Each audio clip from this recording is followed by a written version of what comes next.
What's up, nail fiends? Welcome back to my channel. So in today's video, I'm going to be sharing with you guys how I created the 3D French manicure complete with some bling and a little bit of a drag marble. So if you guys would like to see how I completed this look, then just keep on watching. So guys, diving right in with today's video, and I'm going to take you guys quickly through my nail prep. So I've gone ahead and removed my old set, and as you can see, my nails are kind of looking like Kentucky Fried Chicken here. They are hella dry, and I am basically going to go ahead and sort that out. So my first step is to sanitize the nail plate before I do anything else, and then I'm going in with my e-file. The first bit I'm using I actually got from London, I believe. This one is a cuticle clean bit. This is absolutely perfect at exfoliating around the cuticle area, and it also just gently removes any excess skin on top of the nail plate. You do want to be very careful and make sure you're not lying it too flat on the nail plate, because you want to more focus on the skin around the cuticle as opposed to the direct nail plate. Then I'm going to brush off any of that excess dust, and I switch over to this ball-headed cuticle clean bit. This one is by Melodysusie. I got it in a set on Amazon. I will leave that link down below. It is a freaking bomb little tool. I am not even kidding when I say this, guys. This has been an absolute game changer for me. It has these almost little perforated sort of like edges on it, and it's perfect at getting in to the corners, especially when I have such dry skin at the tip of my nail. It just gets all that excess skin away, and I have really found that my nail prep has sort of stepped up a game with just this little tool. Then once again, I will remove the dust, sanitize my nail, and then I'm going to switch over to a hand file, and I'm just going to go ahead and refine my free edge and then etch my natural nail. And for this part, I always use a 180 and 240 grit file. For the free edge, you can see here that I'm using the 180 grit side. I am just basically going ahead and refining that shape. And then I will switch it over to the 240 grit side. And that is what I will gently use to just etch my natural nail plate. And if you do this, it basically just means that you are, again, removing any excess skin that you may not have got. But it's also going to help with the adherence of the nail tips to your natural nails. So you just want to be really gentle with this part. You don't have to go to town. Of course, I have sped this up, but you really just want to remove the surface shine off your natural nail.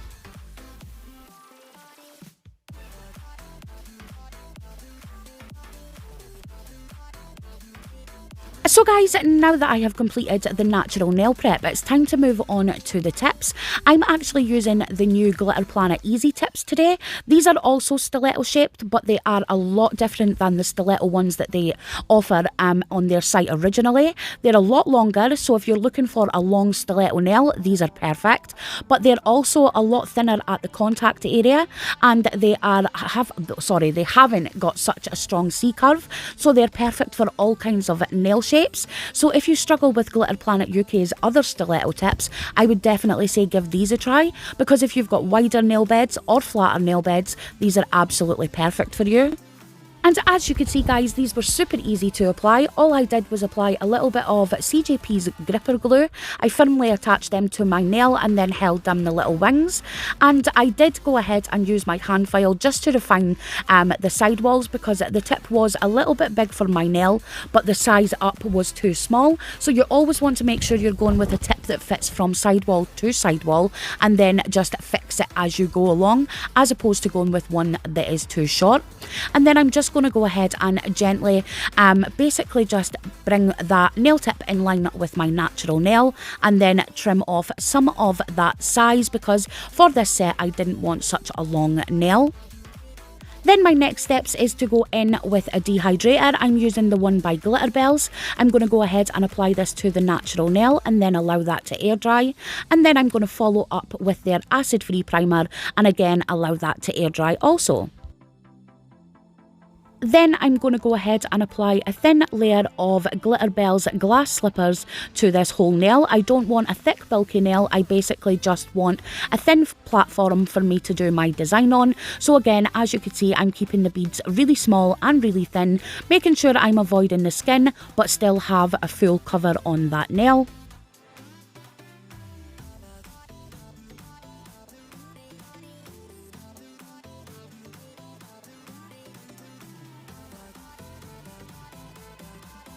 And then my last and final steps in my base is to go ahead and pinch this nail. So the trick with pinching is to wait until the nail is completely matte, test pinch it, and then if it isn't sticky, go ahead and pop your pinching tool on and refine the shape of your nail. So guys, moving on to the exciting stuff, I'm going to be using London's Acrygel in clear and signature for this. I also have some isopropyl alcohol and their Acrygel brush. So I'm starting with the middle finger. This one is going to be the 3D French look. So I'm starting with an elongated nail bed. So the whole technique that I'm using here is not really a technique at all. I basically just rolled the polygel onto my nail, and when I'm using polygel, I usually, or even acrylic, I usually use basically start at the tip of my nail bed area, but because this one is going to be so sharp, I did start at the cuticle area, simply because I could drag the product down, make those sidewalls as sharp as I possibly could. And the great thing about polygel is that you do get time to play around with it, fix up your cuticle area, and with this look you do want to make sure that you have super sharp sidewalls and a risen wall there, because we are going to be creating a sort of like a second smile line as the design goes on. So like you see here guys, I have repeated the same process on the thumb. Those two nails are going to be exactly the same. So now I'm just wiping away that sticky layer, and then I'm taking my Glitter Planet metal nail file. I think this one is in 100 grit. I'm basically just using this to refine my sidewalls. Again, make sure they're really sharp and they are the shape is how I want. You also want to make sure that you have the tip of your nail bed area in line with the rest of your design, because with this being that sort of like 3D look, it can look really squint. And then like you see here, I've just switched over to a 100 grit file to refine that before I go in with my gels. So guys, now that I have done all of that and cleaned the nail again, we are going in with the first gel polish. So with this gel polish, to get the whole 3D effect, you want to make sure that you have butted that gel polish right up to the highest point of that cover that we just created. So as you can see here, I am basically colouring in right around that tip, and that is going to be our high point.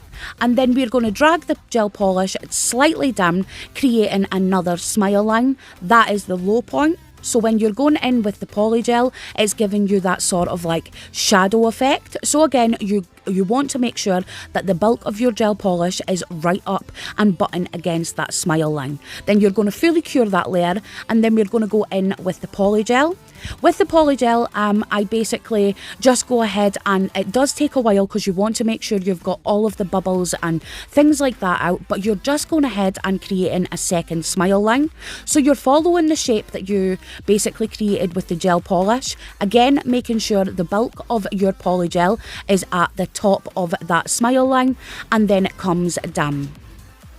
Then once again we are going to cure that, and that is basically the rubbish thing about this design, is that it is a lot of curing, a lot of filing, but once you get the hang of it, it isn't that difficult. It's basically just creating smile lines as you're going down the nail, but the whole part is to make sure you get the gel polish area right, and that is what is going to give you the shadow. So between each layer, you will see here that I have gone ahead and once again taken that nail file, refined those walls, made sure they were really sharp, and then I go in and repeat the process with my next gel polish. So this one is Tuna Voyage by Semilac. I freaking adore it. It is the most gorgeous sort of like berry red colour. I absolutely love it. So as you can see here, just repeating the same process, we're going ahead and colouring in that highest point, making sure the bulk of our gel polish is at that bit, and then we are just going to elongate that slightly down, create another smile line, and then fully cure that again.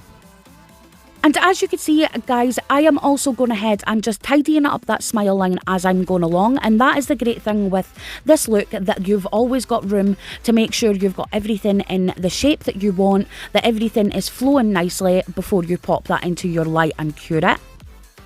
Then again guys, repeating that process with that polygel, just rolling that onto the nail, using that spatula end to drag the bulk of the product up to the tip of my last smile line to create that shadow effect. And then I'm going to work that polygel from side to side so I have even application on each end, because as you can see here, since we are basically creating little smile lines as we go along, the whole nail is basically not fully structured, so you do want to make sure that you have got even application on each side so that stress area is nice and secure, meaning that you're not going to get a broken nail after doing all that hard work. Then because I'm a freaking idiot, I completely went out of focus, so I had to cut off the last part, but I did just go ahead and apply my last gel polish, which was by Glitterbels, and then I went in with that polygel, again repeating the process, but you will notice with the last sort of end of the polygel, I kind of went in with a thicker layer, and that's simply because I wanted to build up the structure on the side of my nails, just to make sure those side walls were nice and even, and then again I popped that into my lamp, for a full cure. So now guys, we move on to the ring nail. This one is a super simple nail. I am basically just doing a full cover of signature. So again, just rolling that polygel onto my nail, slightly dampening my brush, and then I'm going to just work that into the nail, bringing the bulk of the product up to the cuticle area, simply so I can make it nice and flush, and then I will go ahead and start to form the apex, and then drag the remainder of that product down my nail. So with this nail guys, I am going to be putting a lot of bling, using some polygels and stuff like that to adhere them to. So while I have gone ahead and built the structure in the nail, I do want it to be a thin application on the remainder of the nail, simply because I am going to be going in with more polygel to adhere my bling to, so I didn't want the nail to be overly bulky. So you will notice that I have dragged that polygel, stretched it out to the tip, and then I will go in, I could not get that word out there, I will go in with another tiny little bit of polygel just at the tip to make sure I have a full coverage. But you will notice that this one is slightly thinner than normal, and that is because I still have a lot of bits to put on top. Then again, that goes into the nail lamp for 2 minutes, and this is what the nails look like before the next step.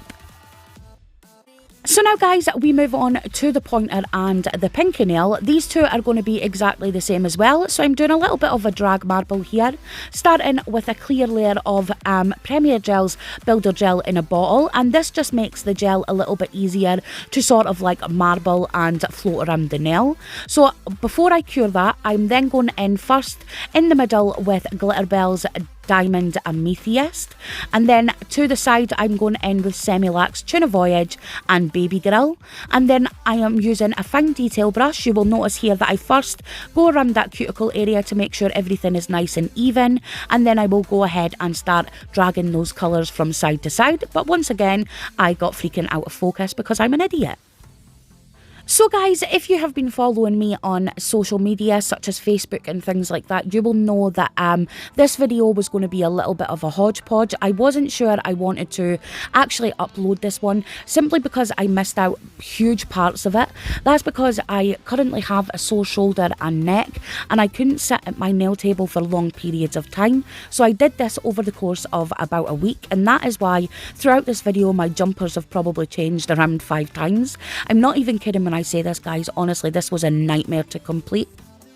But I got there in the end, guys, and this was the end result. So I just went ahead and basically did a little bit of a random bling nail with some gold Japanese pieces and some Swarovski crystals. I also added a glossy top coat and some bling to that French tip nail as well.